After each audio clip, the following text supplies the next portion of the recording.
Rockers in Recovery Media is dedicated to carrying the message of addiction recovery through music, news, events, and festivals taking place within and not limited to the clean and sober community. Hey, good evening. John Hollis with Rockers in Recovery. I want to welcome everybody to the show. Thank you for being a part of our organization for the last 10 years. Coming up on our 10-year anniversary, we want to invite everybody to our upcoming event for our birthday and anniversary bash, and it's going to be January 27th. It's the RIR 10-year anniversary party. It's going to be held at the Hard Rock Cafe, Nashville. It's going to start at 8 p.m. It's going to go until about 11. Got some great artists, great people coming. Most importantly, we're supporting Music Cares that night. 100% of ticket proceeds to benefit Music Cares. Tickets are $20.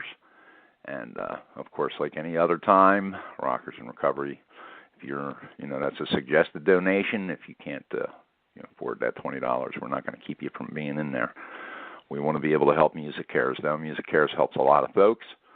Most importantly, to be able to give people treatment and help musicians and other folks. They help everybody. They're a great organization. Check out Music Cares. They're part of the Grammys.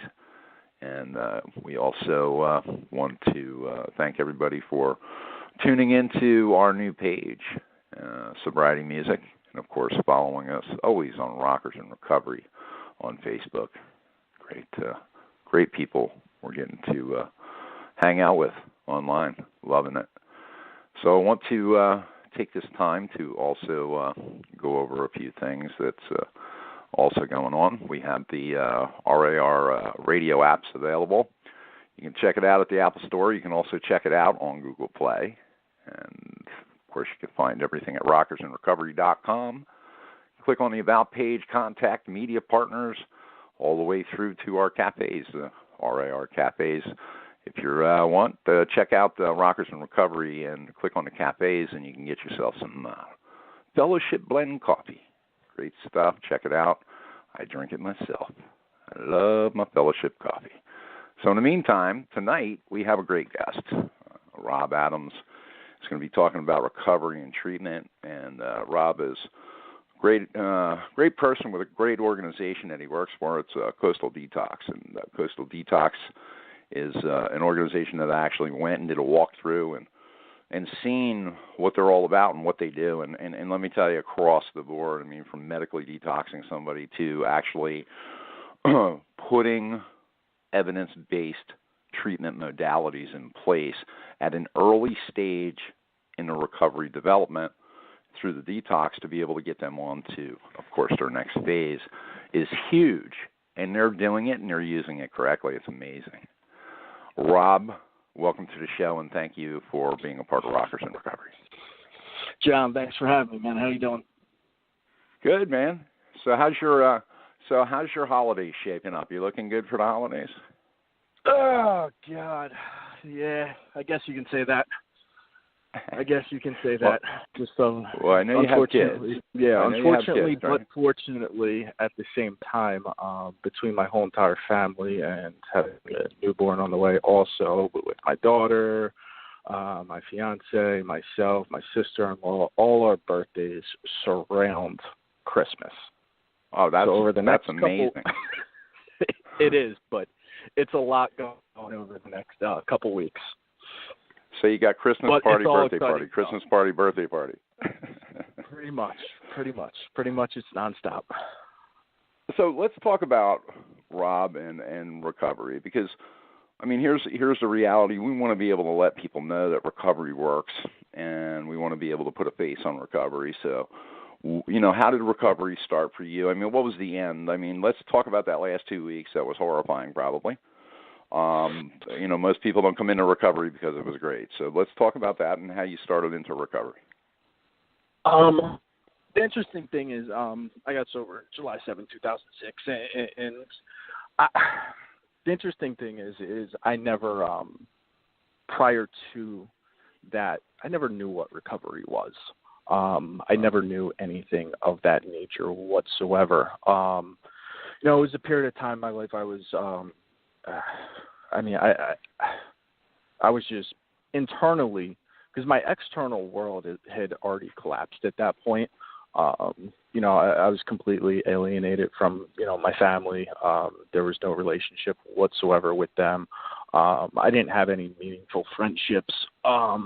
Additionally, I was about to get evicted from my apartment, and I was unemployable at that point, and I was just doing anything I could to be able to maintain it. And what it really, I got sober July 7th, but July 4th of that year was when something sort of hit me. And I remember I was walking down the street, and I was withdrawing. I had no dope or anything of that nature, and nothing. Obviously, anybody that through that knows what that's like. And I was walking down the street, and it was July 4th, and it was like just about getting to like evening time, where like up to start going off in my hometown, and I just remember, walking down the street, and I'm hearing people laughing, and I'm seeing people on their porches barbecuing, having a good time, kids running around, and I just said to myself, how come they can do this and I can't? How come they can enjoy life and have this fun and I can't?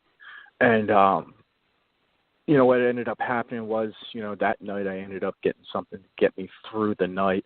And, I woke up July 5th. And July 5th, I woke up sick, and then, that morning, same thing I always ended up doing was trying to make something happen to be able to get some sort of money, to be able to get some sort of means, to be able to use and get high and just feel okay for a minute. But it was to a point at that point where even when I was using and getting high, I wasn't okay. It wasn't taking away, and it wasn't giving me the relief. And what was occurring was I was out of control, period. And so I tried. There was one window in my mother's house because I had her house and stole stuff and pawned stuff, and at that point locks were changed, all new windows were installed, but there was one window over the kitchen sink that I could get in, and that window I couldn't actually get in through the bottom part. I had to push down the top part of the window, climb over the bottom part of the window. It was one of those smaller windows, so I barely could fit, and it was over the kitchen sink. And as I was doing that, my mother was, she was home, and at that point, she's screaming at me, "Get that out of the house! You got to get out of here! I'm going to call the cops." My father was already at the police station filing another police report on me for previous, time breaking into their home. And then, at that point, I had one of those prepaid track phones, and it had no minutes on it. It just literally told me the time. That was it. And, I stormed out of the front of my mother's house, and, I was cursing at her. She's cursing at me. And I walked probably about a block and a half, and I just sat on the, started crying, and I smashed that phone on the ground. And, I walked back up my mother's steps, and she's standing at the door. She's like, "Get the F out of here. We can't. We don't want you here. You can't be here. Police are on their way." And at that point, I just said, "Mom, I need help. I don't know what to do anymore. I can't live like this." And she gave me the portable house phone, and she gave me the Yellow Pages, and she said, and so I'm calling places, and I'm on the line with somebody. I'm going through this whole ordeal, and assessments and things of that nature, and they're like, what airport would you be flying out of? And I said, whoa, let's back up a second here. I'm talking about airports. What do you get me into? And they're like, "So we can fly you down here." I'm like, "Fly me down where?" They're like, "Palm Beach County, Florida." And immediately I hung up the phone on them, because in my mind at that time, I was 21 years old, and I had this mentality, being from New Jersey, that it's born in Jersey, die in Jersey sort of mentality. And so I'm like, I'm not leaving Jersey. What, are you kidding me? And mind you, I'm not leaving anything, because there was nothing there for me to leave. I had nothing at that point. So what ended up happening was, fortunately, the facility ended up calling me back, and they said, "Are you sure you do not want to come down here?" And I told them, you know what, I got nothing to lose. I literally have nothing to lose at this point. So, let's get me down there. And then my flight was the next day, and so July 6th was my flight, and July 7th was the first day I woke up in a treatment center in sunny South Florida, and that's when my journey of recovery actually started. And there was a lot of damage along the way. Yeah, that was 2006. So and I'm sure that was a culture shock for you to get down first of all to South Florida. I took that flight myself back in the 90s. So, I knew, and here's the thing that I need to ask is that when you got here, I mean, that first year for you, what was it like? I mean, what was it a struggle for you? Did you want to use a lot? Did you start to get involved in your treatment process? What was it like that first year being down here and going through the treatment process? It was the word I can use is simplistic, because for the simple fact that did I want to use a lot? No. Very early on, early on in my recovery, the first month, 2 months, in my mind, I was like, it's just the heroin and the pills that's the problem. It's not the alcohol. Mind you, I'm in a sober living environment at this time. Call them halfway house back then, and so I'm living there, and but right away, because while I was in actual treatment, I had individuals coming from 12-step fellowships that were bringing meetings in. So I really got integrated with those guys. I got dropped off at the halfway house. I'm out of this comfortable environment and being in treatment. And, reality, sunk in a little bit. And I was like, what do I do? Do I pick up these numbers and call some of these guys, or do I just continue to do what I do? And for some reason, I ended up picking up numbers and calling. And, I'm 21 years old at this time. I'm a young punk kid, and some 65-year-old guy picked up the phone and picked me up and took me to my first meeting, and it was a men's meeting, and he said, raise your hand, reach out for help.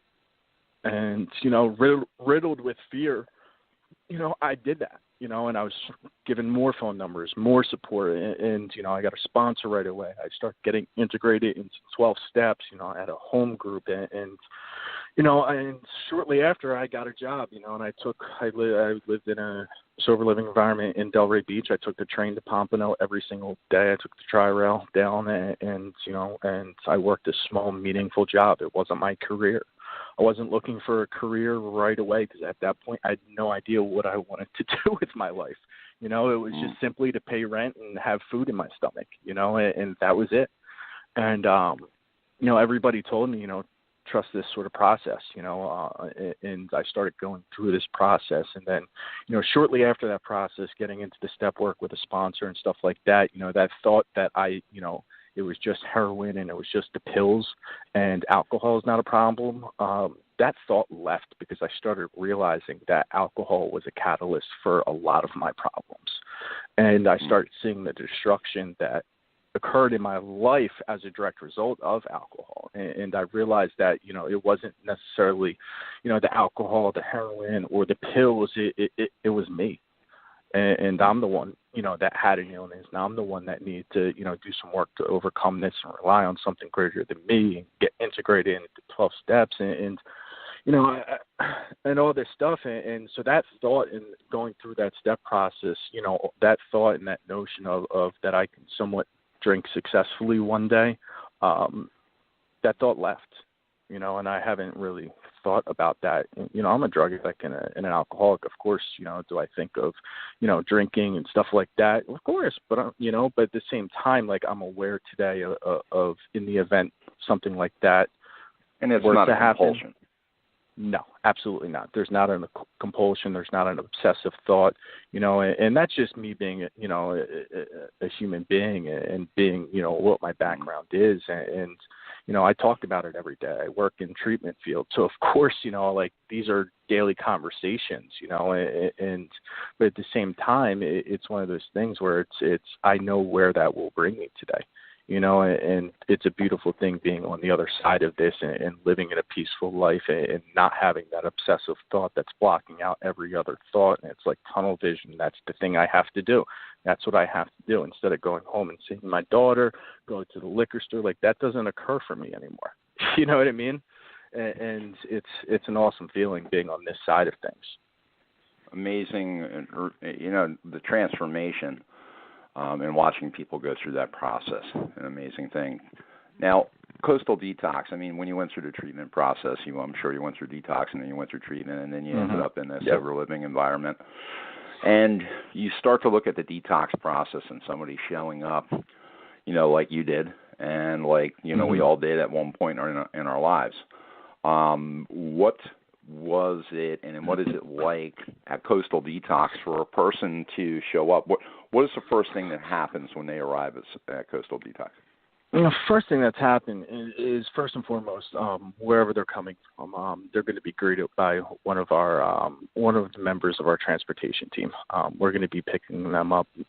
Most of the time, individuals are more than welcome to get dropped off. It's just that sort of comfortable feeling, being with a staff member and that staff member driving with him in, can give him a little insight also of what to expect when he does arrive.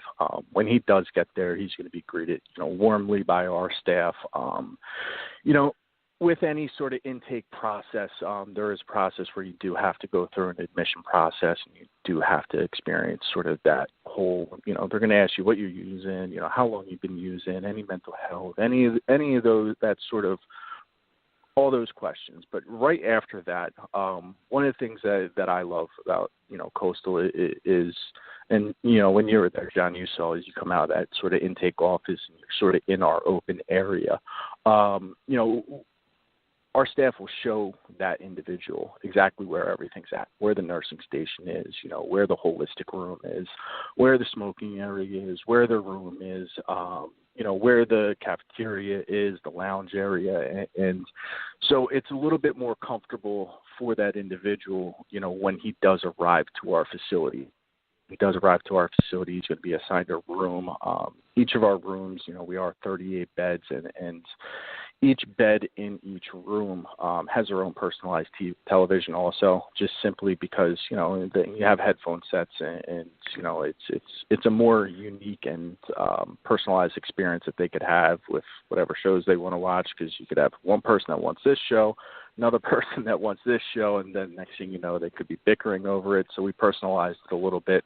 Additionally, they're going to see, one of our nurses or doctor right away, and at which point, they're going to be assessed medically to determine sort of what medical protocol that they need to be on.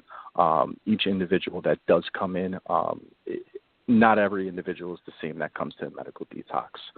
So they are going to be assessed individually, and that individual assessment is going to determine what sort of medications they need to be able to be successfully detoxed. And then additionally, what we do have with the medical portion of this is our holistic portion that we do implement also. So that individual is going to be getting the best of both worlds at our medical detox facility.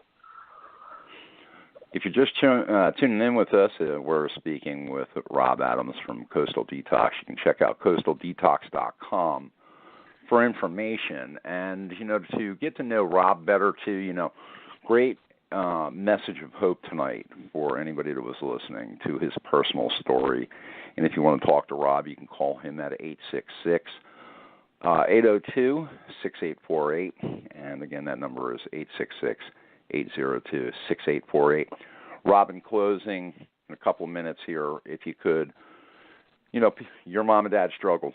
They had to watch you go through what you were going through. If you had a family member out there right now that has somebody that's struggling with addiction, what would you say to them? Reach out to help.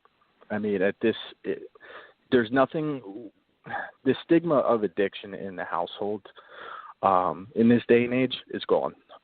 So if you do, in the back of your mind, hold on to, I don't want to tell anybody because I don't want my family to look a certain way or whatever the case is, you got to get over that fear and pick up the phone and call.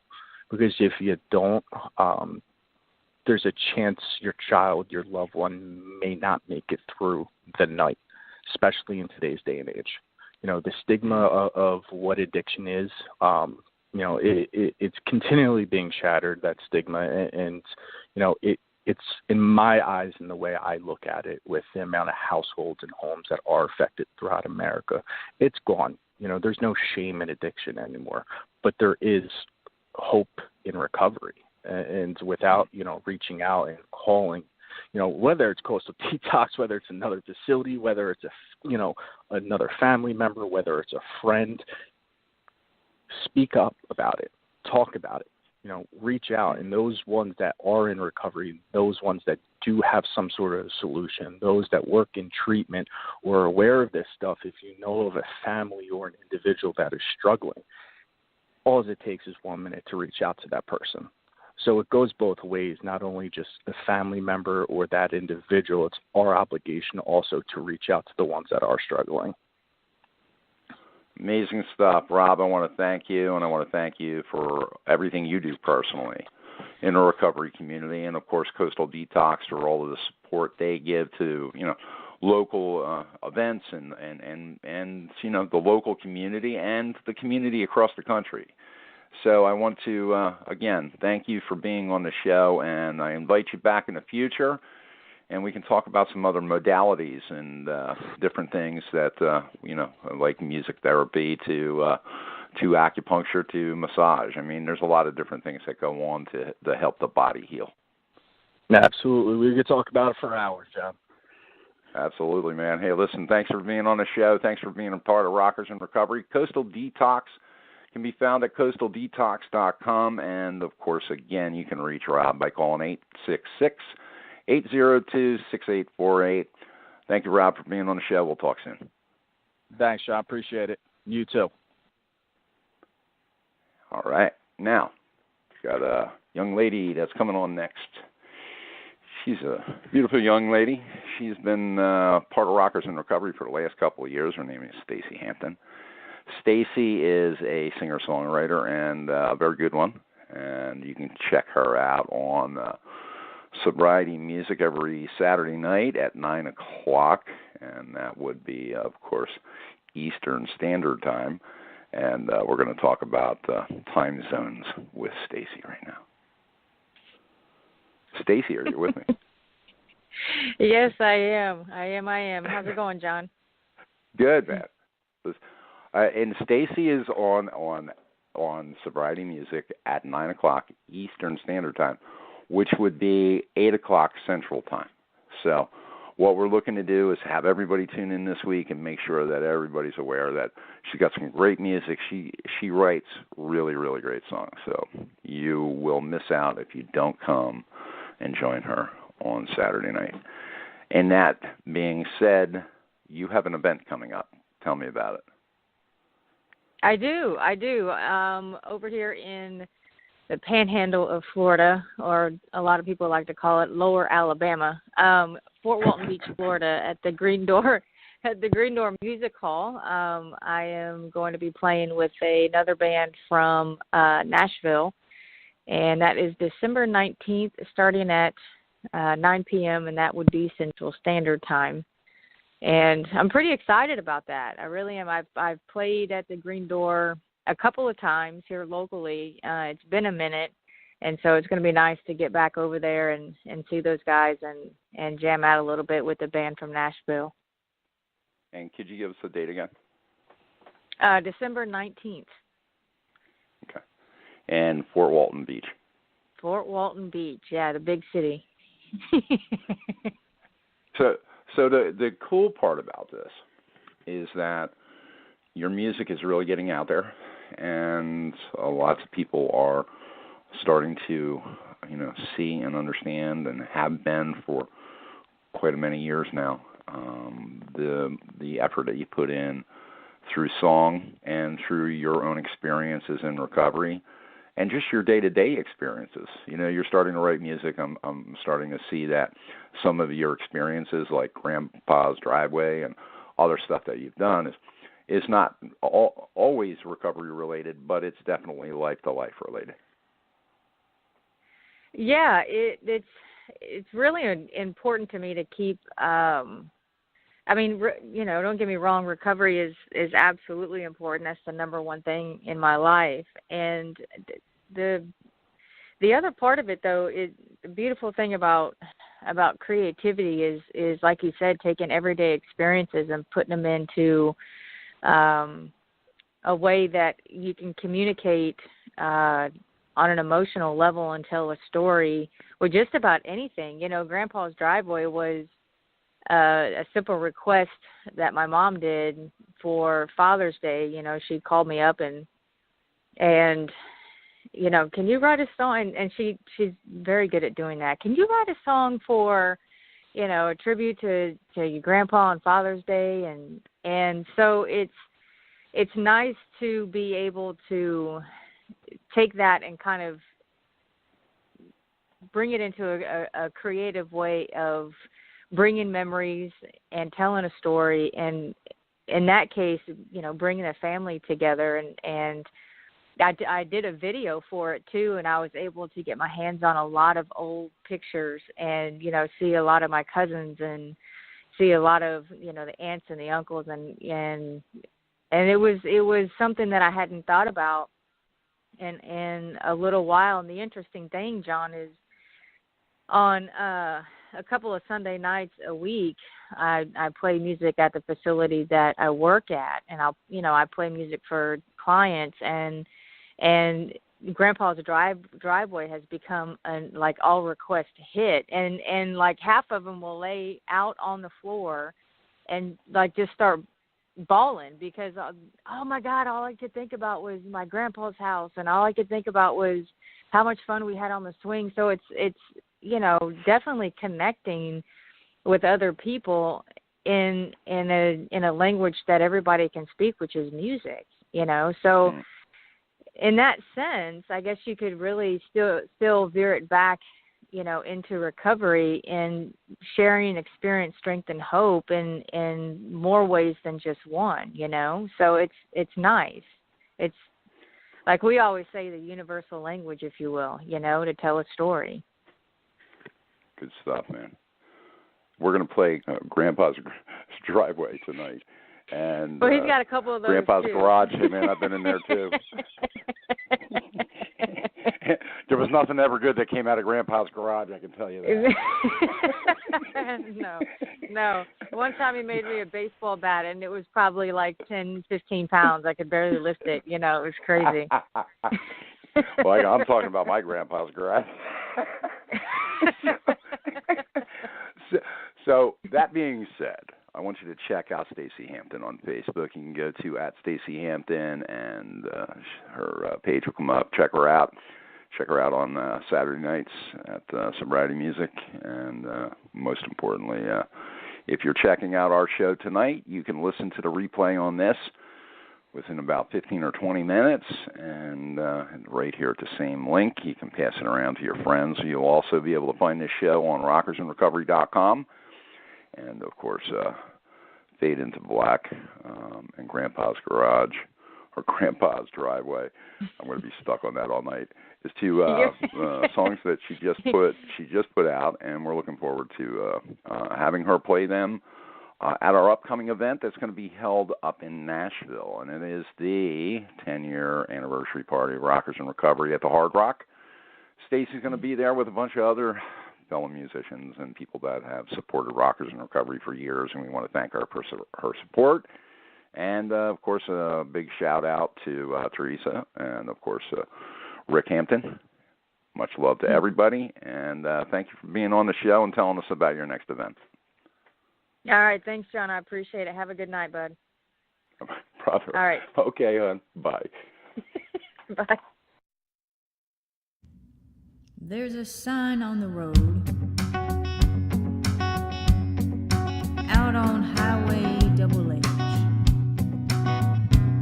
It's been there since I was a little girl, and it seems to never age. It says, drive on in your home. You can bring 'em all your things to fix. See, he can work on anything.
Well, it's strong, much like the man, has withstood the test of time.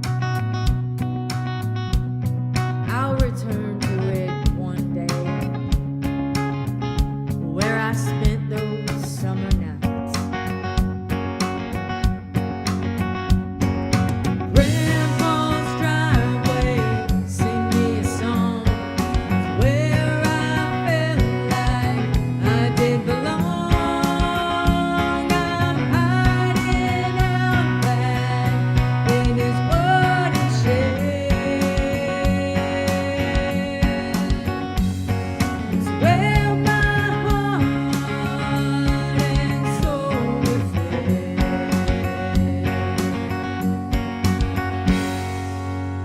I'm looking back on all of this, and I can't help but know I miss that warm, special place out on Highway Double H. Grandpa's driveway, sing me a song, where I felt like I did belong. There's turkeys screaming from across the street as we all went round playing hide and seek. Grandpa's driveway, sing me a song, where I felt like I did belong. I'm hiding out back in his wooden shed. It's where my heart and soul were fed. It's where my heart and soul were fed.